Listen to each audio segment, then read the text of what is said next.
ایک عورت کی عزت آبگینے سے بھی زیادہ نازک ہوتی ہے۔ اس کا اندازہ دوسری عورت ہی کر سکتی ہے۔ جب کسی عورت کو ہراساں کیا جاتا ہے تو یا تو وہ معاشرے کے ڈر سے خاموش ہو جاتی ہے یا پھر حالات کا مردانہ وار مقابلہ کرتی ہے۔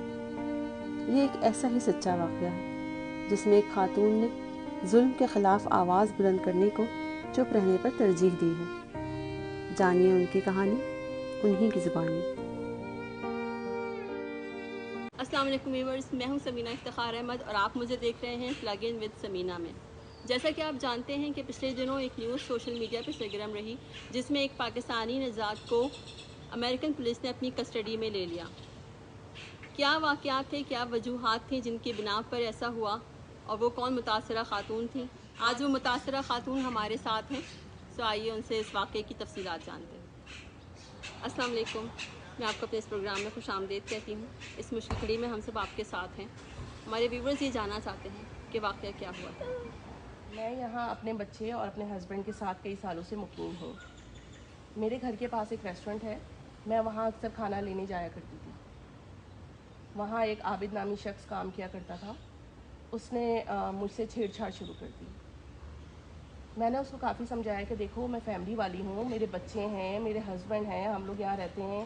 اگر میں کام کرنے کے لیے نکلی ہوں تو اس کا مطلب یہ نہیں کہ آپ کسی بھی بات سے میری فائدہ اٹھائیں۔ ہمارے ویورز کے لیے آپ یہ بتانا چاہیں گی کہ کیا واقعہ ہوا تھا دراصل اور کس طرح آپ کو انہوں نے ہراس کرنے کی کوشش کی؟ ایک دن میں وہاں کھانا پک کرنے گئی، میں ریسٹ روم جا رہی تھی، اس نے مجھے وہاں پر فالو کیا۔ اس نے میرے ساتھ نازیبا حرکت کی جس پر میں نے اس کو سخت لہجے میں منع کیا کہ دیکھو اس طرح کی بات اچھی نہیں ہے، یہ سب نہیں کرو۔ تو اس نے کسی کی بھی پرواہ کیے بغیر مجھے گندی گندی گالیاں نکالی، اور اس کی گالیاں اتنی غلیظ تھیں کہ میں آن میڈیا پہ آ کر کے مطلب میں یہ بیان نہیں کر سکتی اس نے کس قسم کی واہیات مجھ سے زبان جو ہے وہ یوز کی۔ جب اس کی یہ حرکات حد سے زیادہ بڑھنے لگیں، اس نے میرے ساتھ نازیبا حرکات کی، تو میں نے شکایت ریسٹورنٹ کے آنر سے کی جو ریسٹورنٹ کا مالک ہے وہاں۔ تو جب آپ اس بات کی شکایت لے کے اس مقامی ریسٹورنٹ کے اونر کے پاس گئیں تو ان کا کیا رسپانس تھا اور انہوں نے کس طرح اس چیز کو لیا؟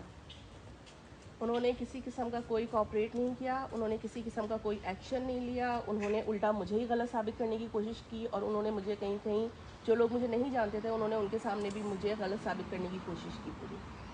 وہ اچھی طرح سے جانتا ہے کہ کون غلط ہے کون صحیح ہے۔ میں اس سے ریکویسٹ کرتی رہی کہ دیکھیں میرے ساتھ غلط ہوا ہے، آپ کوئی ایکشن لیں، لیکن ریسٹورنٹ کے مالک نے میری ایک نہ سنی، اور وہ مجھے آج تک ذلیل و خوار کر رہا ہے، لوگوں کے سامنے میری کردار کشی کر رہا ہے، لوگوں کو یہ ثابت کرنے کی کوشش کر رہا ہے کہ میں ہی غلط ہوں۔ جب میں اس کے پاس گئی تو اس نے میرا بہت مذاق بنایا، اور میری اس شکایت کو اس نے مجھے یہ فیل کرایا کہ میں ہی غلط ہوں اور میں کیوں اس کے پاس شکایت کرنے گئی، اور مجھے اس کی باتوں سے یہ فیل ہوا کہ جیسے جو عابد جو کچھ بھی کر رہا ہے اس میں اس ریسٹورنٹ آنر کی سپورٹ حاصل ہے اس کو۔ آپ نے اس واقعے کے بعد پولیس کو انفارم کیا تھا؟ میری فیملی نے کہا کہ آپ پولیس میں جائیے، رپورٹ فائل کیجئے، آپ میڈیا پہ جائیے، آپ یہاں پہ رہنے والوں کو، پاکستانی مقیم کو سب کو بتائیے کہ آپ کے ساتھ اتنا غلط ہوا ہے۔ آپ اگر آواز نہیں اٹھاؤ گی تو آپ یہی لوگ ریپیٹ کریں گے کسی کی بہن بیٹی کے ساتھ۔ یہ لوگ وہی چودھری بنے ہوئے ہیں، یہ وہی نظام چلا رہے ہیں، یہ وڈیرا نظام چلا رہے ہیں۔ پولیس میں رپورٹ فائل کرنے کے بعد ان کو کسٹڈی میں لیا گیا، اس پر آپ کچھ بتانا چاہیں گی؟ میں نے پولیس میں جا کر کے رپورٹ فائل کی،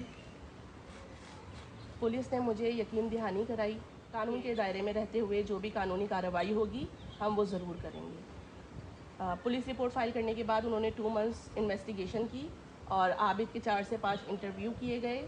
جب انویسٹیگیشن کمپلیٹ ہو گئی تو پولیس نے ٹیسٹیفائی کیا کہ اس کو اریسٹ کرنا چاہیے، اور آخر کار وہ اریسٹ ہو گیا۔ یہ واقعہ کس طرح آپ کی پرسنل لائف پر افیکٹ کرتا ہے اور کس طرح آپ کی فیملی نے آپ کو سپورٹ کیا، بتانا چاہیں گی؟ اس سارے واقعے کے بعد میرے گھر والوں نے مجھے بہت سپورٹ کیا، میری امی نے مجھے بہت سپورٹ کیا، میرے ہسبینڈ نے مجھے بہت سپورٹ کیا، اور انہوں نے یہی کہا کہ دیکھو اگر آج تم چپ ہو جاؤ گی تو کل کو یہ لوگ ریپیٹ کریں گے کسی اور کی بہن بیٹی کے ساتھ۔ میں چاہتی تو میں بھی خاموش ہو کر کے گھر میں بیٹھ سکتی تھی، لیکن میں نے یہ ظلم کے خلاف آواز اٹھائی ہے، اور میں یہ سب کو میڈیا پہ میں اسی لیے آئی ہوں، اور میں یہ سب کو بتانا چاہتی ہوں کہ آج کل امریکہ میں رہتے ہوئے یہ لوگ وہی پاکستانی وڈیرا نظام یہاں پہ بھی فالو کر رہے ہیں اور وہی چلا رہے ہیں کہ اگر کوئی ظلم کے خلاف آواز اٹھا رہا ہے تو اسی کو یہ لوگ غلط ثابت کر رہے ہیں. میری آواز کو دبایا جا رہا ہے, مجھے غلط ثابت کیا جا رہا ہے, میری فیملی پہ انگلیاں اٹھائی جا رہی ہیں اور مجھے دھمکیاں بھی مل رہی ہیں. اب آپ کیا توقع رکھتی ہیں سسٹم سے؟ میری آواز کو دبایا جا رہا ہے. میرے خلاف ان لوگوں نے جھوٹے گواہان پیسے دے کر کے تیار کیے گئے ہیں. یہ عدالت کو گمراہ کر رہے ہیں, پولیس کو گمراہ کر رہے ہیں, مجھے ہی غلط ثابت کر رہے ہیں. عدالت میں ان لوگوں نے جھوٹی گواہیاں 3 لوگوں کی پیش کی ہیں. سو ویورز, یہ ہیں وہ متاثرہ خاتون جن کے ساتھ یہ واقعہ پیش آیا. آپ نے ان کی کہانی کو جانا, یہ ایک سچی کہانی ہے اور معاشرے میں ایسی بہت ساری خواتین ہیں جو اپنے گھر کو, اپنی فیملی کو سپورٹ کرنے کے لیے باہر نکلتی ہیں, کمانے کے لیے اور اپنا فیوچر بنانے کے لیے. لیکن بہت سارے لوگ ہمارے معاشرے میں ایسے ہیں جو ان کو آگے بڑھنے نہیں دینا چاہتے اور جو اپنے غلط کردار کی بنیاد پر, غلط کردار کی بنا پر ان کا راستہ کھوٹا کر دیتے ہیں. ایسے لوگوں کو ضرور سزا ملنی چاہیے اور ملے گی انشاءاللہ. وہ پولیس کسٹڈی میں ہیں اور یہ متاثرہ خاتون یہ چاہتی ہیں کہ ان کو کمیونٹی کی طرف سے سپورٹ, انصاف ملے. ہماری تو پوری سپورٹ ان کے ساتھ ہے. جہاں جہاں میری آواز جا رہی ہے اس آواز کو پھیلائیے تاکہ وہ تمام لوگ جو غلط ارادے رکھتے ہیں آئندہ کسی بھی خاتون کے ساتھ ایسا کرنے سے پہلے 100 بار تو ضرور سوچیں. کا خیال رکھیے گا. اللہ حافظ.